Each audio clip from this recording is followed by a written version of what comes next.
Hello, everyone. Welcome back to the Flutter Atomic Design series. In this video, we'll be diving into Step 2, Atom Button, where we will explore the process of creating a customizable button atom component.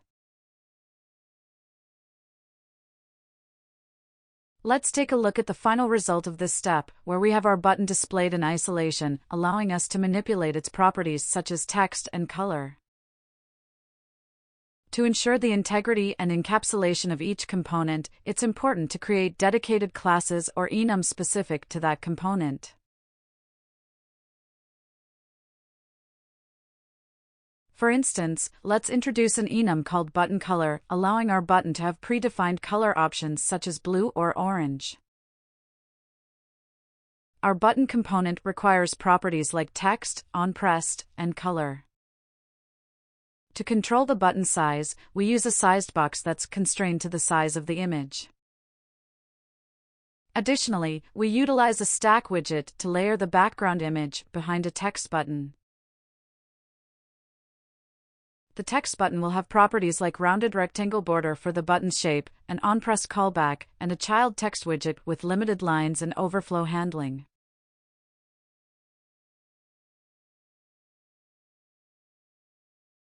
Now, let's enhance our button by changing the background image when hovering over it. To achieve this, we'll transform our stateless widget into a stateful one. The state will include a Boolean value, isHover, which defaults to false. We'll also implement the setHover function to update the state, and use the mouse region widget to track hover events and update the isHover state accordingly. To manage the text style, we introduce the text style function, which determines the style based on the button's color. So we return the button text style if orange, and the same style with color white if blue. Let's add this color white, and use the text style function. Similarly, we create the button BG function to handle the background image based on the color.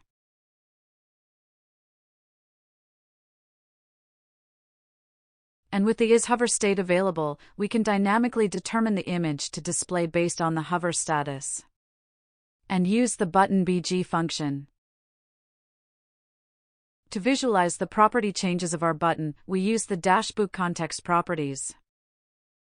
So the text is a context.text property. And for the color, we introduce the enum property utility function. This function allows us to convert an enum into an options property. So let's create a new file dashbookutils.dart, extend the dashbook context and create our utility function enum property that, given a label, a default value, and the list of enum values, is creating an options property where we map our enum values into property option. And let's import dashbookutils. We can run the showcase and see our atom button in action, with properties text and color, and the hovering effect.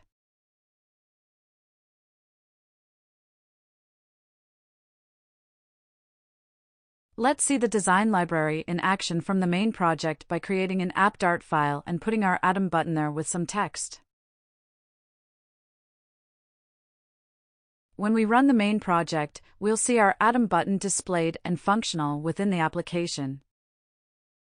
With this step, we have successfully developed our first atom component and integrated it into our application. Thank you for watching this video, and stay tuned for more exciting content in our Flutter Atomic Design series.